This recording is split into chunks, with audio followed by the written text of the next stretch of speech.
नमस्कार दोस्तों, मैं आशीष शुक्ला और आज आप लोगों के साथ डिस्कस करना चाहता हूँ जो इस समय का सबसे ज़्यादा चर्चा का विषय है। और उसमें ज़्यादातर लोग आप लोग जानते भी होंगे और कुछ लोग नहीं जानते होंगे, तो उनको मैं आपको बताना चाहता हूँ कि जो इस समय सबसे ज़्यादा जो चर्चा का विषय है पूरे वर्ल्ड में, वो है इजराइल और ईरान का कॉन्फ्लिक्ट।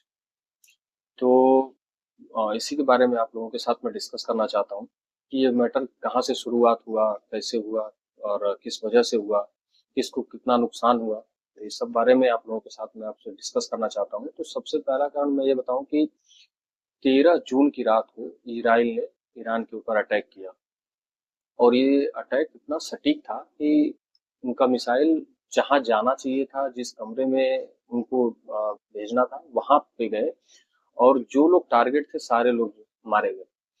तो आप लोग ये समझ सकते हैं कि उनकी जो सिक्योरिटी एजेंसी है मोसाद, वो कितनी मतलब उनके पास जो इंटेलिजेंस रहता है वो इतना सटीक और इतनी जबरदस्त रहती है कि हम लोग और आप लोग सोच भी नहीं सकते।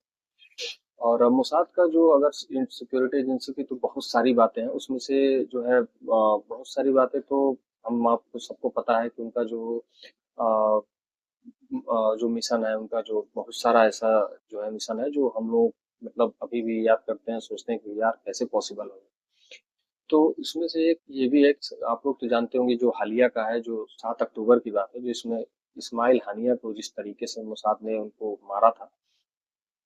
तो मारा ऐसे था कि आप लोग जानते ही हैं कि काफी दिनों से मोसाद उनको चाह रही थी कि उनको मारे। तो इस वजह से जो है इस्माइल हानिया जो है ईरान के तेहरान में आए हुए थे, क्योंकि वहाँ के जो अभी नए राष्ट्रपति थे, वो मसूद पेजेस्कियान, तो उन्हीं के शपथ ग्रहण समारोह में वो शिरकत करने के लिए आए थे इस्माइल हानिया। तो इजराइल का इंटेलिजेंस इतना सटीक था कि उनको ये पता था कि किस गेस्ट हाउस में, किस कमरे में वो रहने वाले हैं, किस में मतलब वो रेस्ट करेंगे, किस में वो रहेंगे। उन्होंने इतने सटीक तरीके से वार किया कि मतलब उनके कमरे में जा करके वो मिसाइल मिसाइल चाहे चाहे जैसे भी, या ड्रोन गया जैसे भी, उनको मार दिया गया। तो आप लोग समझ सकते हैं कि इनका जो है इंटेलिजेंस कितना जबरदस्त और कितना सॉलिड है। तो उसी तरीके से तो फिर मोसाद को ये कहीं से पता चला। और मोसाद तो हमेशा जानते हैं किसी देश में, हर देश में रहते हैं और वो अपना काम करते रहते हैं बखूबी।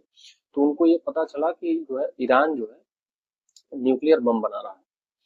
तो का जो इजराइल ने ईरान पे हमला किया, कई सारे लोग ये भी जानना चाहते होंगे तो क्यों किया। तो इसका मैं कारण बताऊं तो पहला कारण तो ये था कि इजराइल नहीं चाहता था कि वो क्या न्यूक्लियर बम बनाए।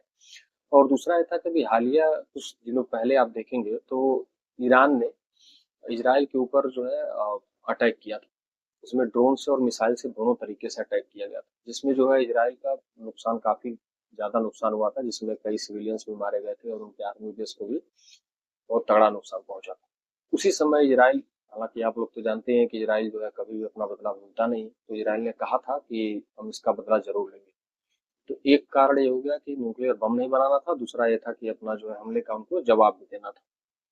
इसी वजह से इजराइल ने ईरान के ऊपर हमला किया। और मतलब ये हमला इतना सटीक था कि फिर क्या ही कहा जाए, आप लोग तो देख ही रहे हैं। तो वहां पे सबसे ज्यादा नुकसान जो ईरान को हुआ है कि उनके न्यूक्लियर साइंटिस्ट जो थे, टॉप के जो न्यूक्लियर साइंटिस्ट, उनको मार दिया गया। और मारने के बाद से अगर आप देखें तो बहुत ज्यादा नुकसान पहुंचा है ईरान। और ईरान में जो है अभी तक जो खबर आ रही है कि 637 से ज्यादा लोग जो है मारे जा चुके हैं। कुछ न्यूज चैनल जो है बोल रहे हैं कि इससे ज्यादा भी मारे जा चुके हैं। और लगभग 2000 से ज्यादा का आंकड़ा बता रहे हैं कि लोग जो घायल हैं, कोई 1200 भी कह रहा है, कुछ मतलब अलग अलग डाटा आ रहे हैं। तो और अगर इजराइल की बात की जाए तो इजराइल में जो है 27 से 30 लोगों के बीच में कुछ आंकड़ा आ रहा है कितने लोग मारे जा चुके हैं। मतलब ये युद्ध जो है नेक्स्ट लेवल पे जा चुका है।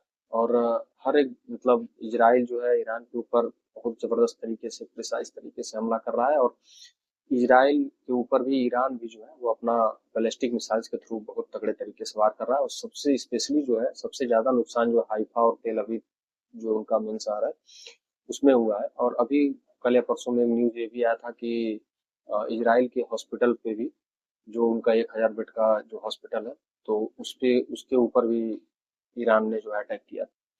इजराइल ये बोल रहा है कि वो सिविलियंस के ऊपर कभी हमला नहीं करता है। और इजराइल कि जहाँ अटैक करना था ईरान में, वहां पे उन्होंने जो है पहले ही बता दिया था कि इस क्षेत्र को आप लोग छोड़ के जाएं, क्योंकि यहाँ पे अटैक हो सकता है। और अभी कुछ दिन पहले, 2-3 दिन पहले, ट्रम्प का, यूनाइटेड स्टेट ऑफ अमेरिका के प्रेसिडेंट हैं डोनाल्ड ट्रम्प, आप लोग सब लोग जानते ही होंगे ऑफकोर्स। तो उन्होंने ट्वीट भी किया था कि जो है वहाँ तेहरान के लोग जो है वो अपना शहर छोड़ दें, क्योंकि वहाँ पे अटैक हो सकता है। तो उन्होंने वार्निंग दे करके बाकायदा अटैक किया था। तो और अभी अभी जो खबर आई है कि जो है आज जो अटैक हुआ है, उस अटैक में अगर आप देखें तो ईरान को आज भी जो है उनके टॉप कमांडर्स जो है, जिसमें अगर आप देखें तो सईद इजादी और बेहनाम शहरियारी को अलग अलग टारगेट करके मार दिया गया। और सबसे ज्यादा जो है नुकसान ये हुआ है कि उनका जो आर्मी बेस पूरी तरीके से तबाह कर दिया जा चुका है, और जो है उनका न्यूक्लियर बेस भी पूरी तरीके से अभी, न्यूक्लियर बेस को एकदम को चुन चुन के जो है वहां पे इजराइल वार कर रही है, वहां पे अटैक कर रही है। तो अभी तक का तो यही खबर है। और ये युद्ध जो है अभी लगातार चल रहा है, और अभी रुकने की कोई मतलब आसार नजर नहीं आ रहे हैं। और अभी सुनने में आ रहा था कि G7 की समिट जो हुई थी, उसमें फ्रांस के राष्ट्रपति प्रधानमंत्री ने वहां पे समझौता के लिए वार्ता करना चाहा, लेकिन अभी उस पर कोई बात बन नहीं पाई। और अभी लगातार हमले दोनों देशों से एक दूसरे के ऊपर जारी है, और अभी युद्ध रुकने का कोई आसार नजर नहीं आ रहा। और इजराइल ने अपने नागरिकों से बोल भी दिया है कि संघर्ष अभी लंबा चलेगा, जो लोग भी हैं वो स्वस्थ सुरक्षित रहें और सावधान रहें।